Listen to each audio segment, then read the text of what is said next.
మోదీ మంత్రివర్గ ఏర్పాటుపై కసరత్తు ముమ్మరంగా సాగుతోంది. ఇప్పటికే పలువురికి కేంద్ర కేబినెట్లో చోటు దక్కింది. వారికి ఫోన్ చేసి సమాచారం అందిస్తున్నారు.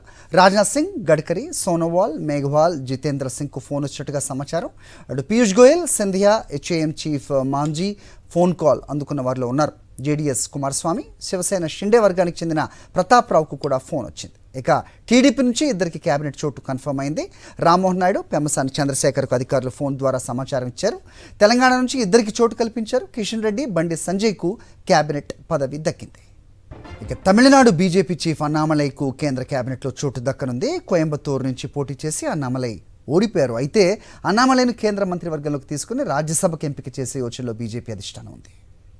రైట్, మరిన్ని అప్డేట్స్ ఇదే అంశానికి సంబంధించి మా కరెస్పాండెంట్ వెంకటేష్ ఢిల్లీ నుంచి ఇస్తారు. వెంకటేష్, చెప్పండి. సో మంత్రి పదవులు తీసుకునే వారికి ఆల్రెడీ ఫోన్ కాల్స్ వచ్చినట్టుగా చూస్తున్నాం. ఇటు తమిళనాడు అన్నామలై అంశం ప్రత్యేకంగా చూస్తున్నారు. ఏంటి మీ దగ్గర ఇన్పుట్స్? రెడీ అయిపోయింది. ప్రధానమంత్రి ఆఫీస్ నుంచి అందరికీ ఫోన్ కాల్స్ వెళ్ళాయి. ఫోన్ కాల్స్ వెళ్ళిన వారందరూ కూడా ప్రధానమంత్రి నివాసానికి చేరుకున్నారు. సో గతంలో టాప్ మినిస్టర్స్గా పనిచేసిన రాజ్నాథ్ సింగ్, నితిన్ గడ్కరీ, అలాగే పీయూష్ గోయల్ వీరందరికీ కూడా క్యాబినెట్లో మరోసారి స్థానం దక్కింది. అలాగే ఈసారి తెలంగాణ నుంచి కిషన్ రెడ్డికి పదవి మళ్ళీ రెన్యువల్ చేశారు. ఆయన కూడా క్యాబినెట్లో ఉండబోతున్నారు. ఈసారి కొత్తగా తెలంగాణ నుంచి రెండోసారి కరీంనగర్ ఎంపీగా ఎన్నికైన బండి సంజయ్కి మంత్రి పదవి వరించింది. అయితే ఆయనను సహాయ మంత్రిగా నియమించబోతున్నారని తెలుస్తోంది. సో ఈ నేపథ్యంలో బండి సంజయ్ అనుచరులందరూ కూడా ఆనందం వ్యక్తం చేస్తున్నారు. గతంలో తెలంగాణ బీజేపీ అధ్యక్ష పదవి అకస్మాత్తుగా కోల్పోయినటువంటి నేపథ్యంలో బీజేపీ అసెంబ్లీ ఎన్నికల్లో తీవ్రమైనటువంటి నష్టాన్ని చవిచూసిన విషయాన్ని బీజేపీ అధిష్టానం గ్రహించింది. సో ఆ నేపథ్యంలోనే ఈ నష్ట నివారణ చర్యలో భాగంగా బండి సంజయ్కి కేంద్రంలో మంత్రి పదవి ఇచ్చి ఆ నష్టాన్ని పూడ్చుకోవాలని వచ్చేటువంటి అసెంబ్లీ ఎన్నికల్లో అధికారాన్ని దక్కించుకునేందుకు ఈ ఫార్ములాను బీజేపీ అధిష్టానం రచించింది. ఆ మేరకు బండి సంజయ్కి ప్రధానమంత్రి కార్యాలయం నుంచి ఫోన్ వచ్చింది. అలాగే ఆయనకు ఇటు ఆర్ఎస్ఎస్ నాయకుల నుంచి కూడా క్లియర్గా అధిష్టానానికి సంకేతాలు వెళ్ళాయి. డెఫినెట్గా బండి సంజయ్ను మంత్రిమండలిలో పెడితే డెఫినెట్గా ఆ పార్టీకి లాభం జరుగుతుందనేటువంటి ఆర్ఎస్ఎస్ ఫీడ్బ్యాక్ తీసుకున్న తర్వాత బండి సంజయ్ని కేంద్ర క్యాబినెట్లో తీసుకోవాలని నిన్న ప్రధానమంత్రి నరేంద్ర మోడీ నిర్ణయించినటువంటి పరిస్థితి.